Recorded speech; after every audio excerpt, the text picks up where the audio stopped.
starting from 150 millimeters in the 1980s through 200 millimeters and up to 300 millimeters.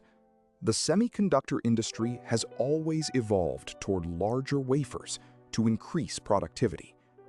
So naturally, the next step should have been 450 millimeters. But why did the transition to this massive wafer suddenly come to a halt? Actually, until the late 2000s, major global chip makers like Intel and Samsung strongly desired the transition to 450 millimeters. The reason was simple.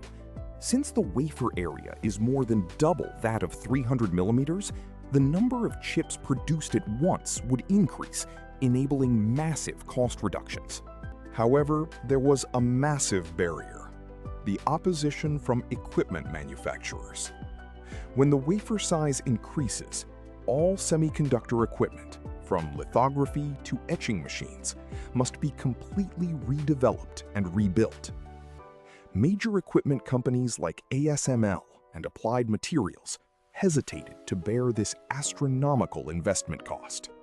It wasn't just the equipment companies that felt the burden.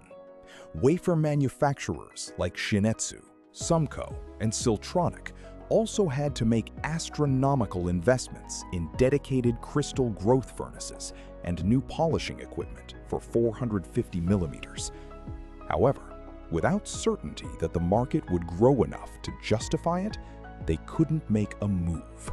At this time, a game changer emerged that would shift the industry landscape: ASML's Extreme Ultraviolet Lithography Equipment, EUV. The semiconductor industry stood at a crossroads. Should they spend massive amounts of money to increase the wafer size to 450 millimeters, or invest that money in EUV, ultra-fine processing? For 450 millimeters to succeed, all three companies, Intel, Samsung, and TSMC, had to move forward together. But the decisive blow came from TSMC. TSMC determined that process miniaturization and the adoption of EUV were far more important than TSMC, and ultimately did not actively pursue the 450 millimeter transition.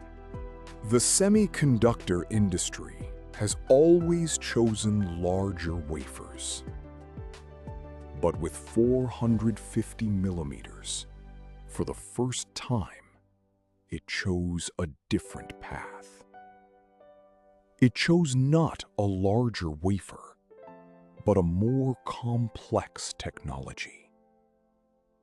In the next episode, we will explore the future that 450 millimeters dreamed of.